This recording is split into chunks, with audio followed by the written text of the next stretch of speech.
Good morning, guys. It's Glenn with Lessons for Landlords. So I'm sitting here today, and the reason why I'm sitting here is because I have a walking cast on, and I want to kind of take this 5 minutes to kind of go over the lessons that I learned from this project. I always like to break down uh, the good, the bad, and the ugly after every rehab, so I can kind of learn from those mistakes.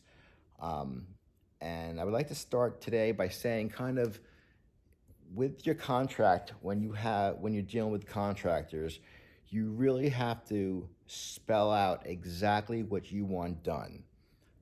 Dot every I, cross every T. You hear that all the time, but it's called a scope, and you have to go through your project and write down everything that you want done that these contractors have to do.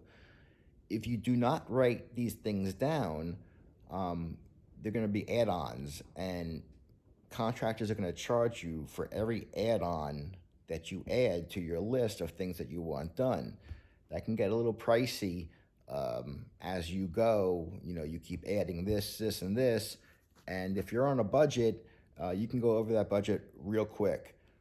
So, I did some notes. So, pretty much, again, spell it out, scope it out. And when I mean scope it out, like if you want shelving in your pantry or a shelf in your closet, in the past, I really never had to spell that out. But on this project, I had to because they didn't give me any shelving. So I spent a good day or two myself fixing everything, and yeah, it saved me money by them not doing it, but at the end of the day, I had to do it. So, all contractors want to get out as soon as you pay them. Um, as soon as you give that contractor his last check, they're not going to do anything else for you. And if they are, they're going to charge you for it. So, again, when you are breaking down that scope, really spell out what you want done. And this way, it's on paper, it's signed, and they would have to honor it. Um, be nice to your neighbors. I had a little incident with the neighbor on this property.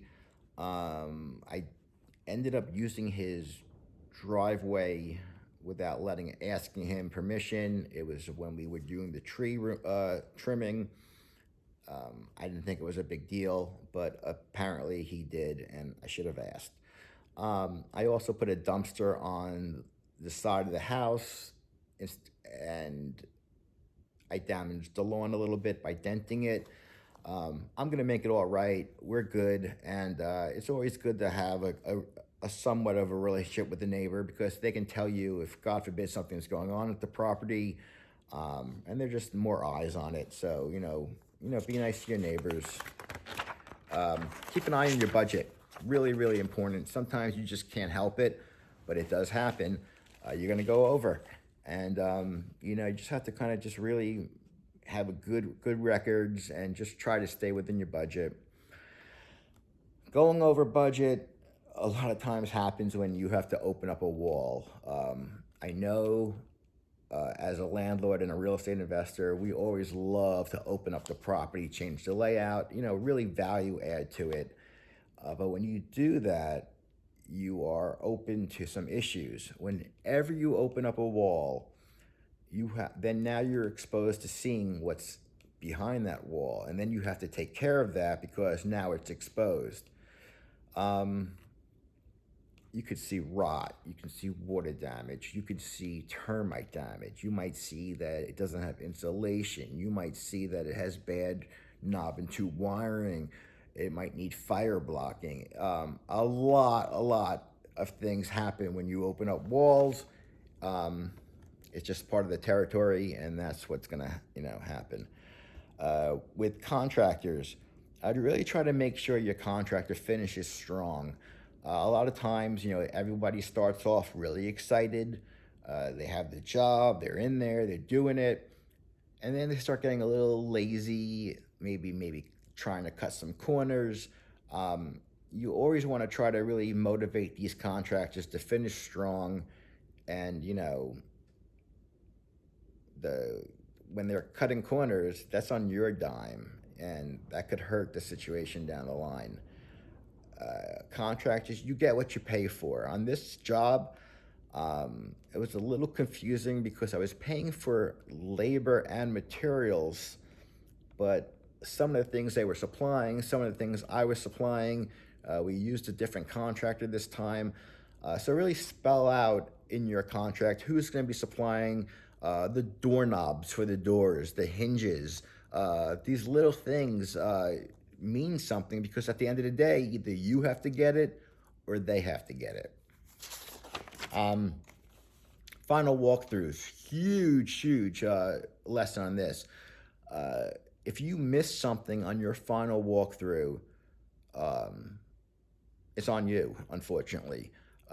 My contractor, my GC, was the one, he's like, do your final walkthrough, Glenn, make sure it's all good because I want to pay out the people. I went there, I missed a couple things that I just missed, and now I paid them and they're gone, so I'm doing them. Little things like paint or touch-ups or this and that, but I did pay for it, and but nonetheless, I have to end up doing it now. Protect your floors when they're finished. It was a huge pet peeve of mine on this project. And, as soon as you pay money and you get these floors beautified and looking nice, cover them, protect them, so you don't have to keep going back and fixing them or hopefully even not damaging them.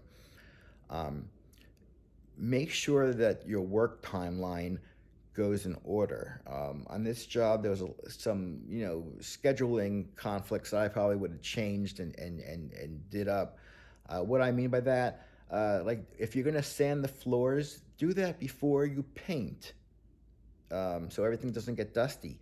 It sounds like obvious, but contractors just want to get things done, and if their floor guy is there a week early, then they're gonna do your floors, and you really want to try to stick to a scheduling and think about it as you're scheduling it, like what you want done, because like you don't want to do the floors and then get the dust all over your brand new paint.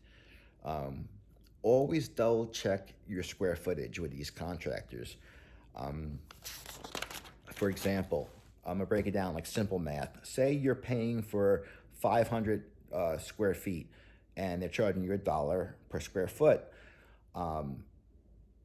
If you look at them, do your measurements, and you're like, okay, this is really only 300 square feet, they're charging you for 200 square feet more. So you really have to do double checking your math. I did catch my contractors charging me for more square footage. I caught it. I hope it wasn't, intended to be, ill will and rip me off, but we caught it, we fixed it. So really pay attention to the square footage, double check all measurements so you know what you're paying for. And that's it. Those are my lessons I learned on this project. It really ended up being run nice and smooth. I was really happy with it at the end of the day. And I hope you guys learned something from this, and I hope you can take away some lessons from this.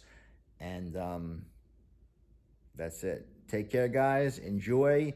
And I'm excited to show you guys the next project we're going to be working on.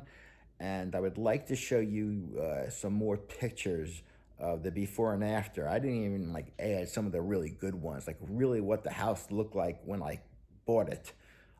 You'll be amazed by the transformation. So have a great day, guys. Enjoy it. Lessons for Landlords. A day in the life of a landlord, guys. Take care.